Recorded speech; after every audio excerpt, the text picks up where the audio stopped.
Once upon a time in a small, picturesque village nestled between rolling hills and lush forests, there lived a wise old man named Samuel.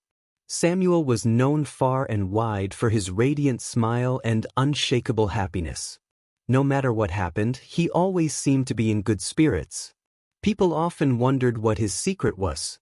One day, a young man named Thomas, who was going through a tough time, decided to seek Samuel's advice. Thomas had lost his job, had a falling out with his best friend, and was generally feeling down.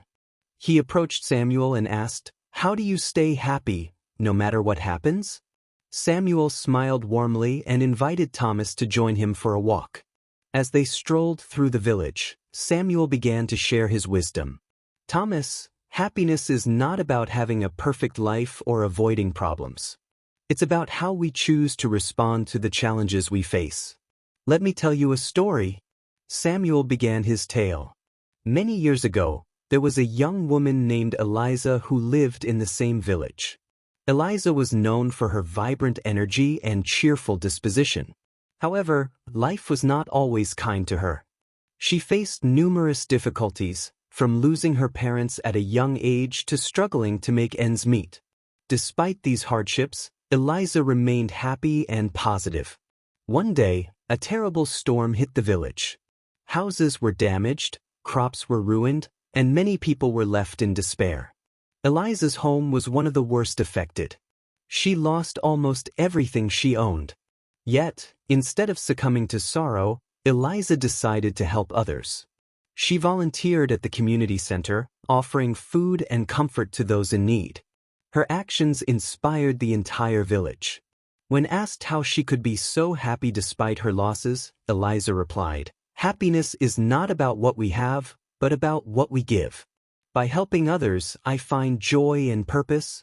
Samuel paused and looked at Thomas. Eliza's story teaches us an important lesson. Happiness comes from within and is often found in acts of kindness and compassion. But there's more.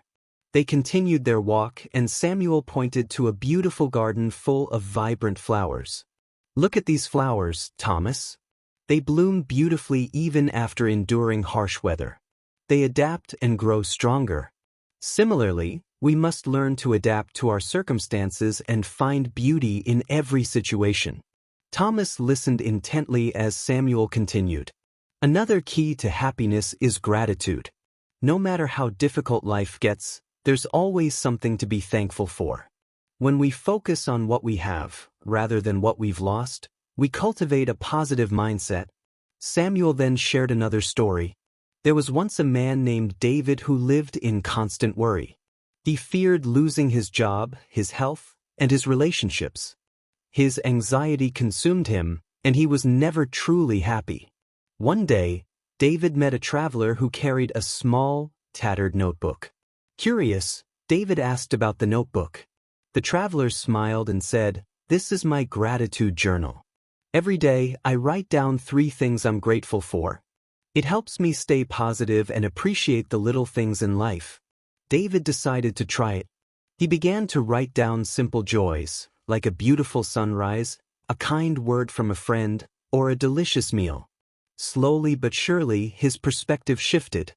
He realized that happiness was not about having a worry-free life but about appreciating the good moments, no matter how small. Samuel looked at Thomas with kind eyes. "Thomas, remember that happiness is a choice. It's about finding joy in the present moment, being grateful, and helping others. Life will always have its ups and downs, but how we respond to them makes all the difference." Thomas felt a weight lift off his shoulders.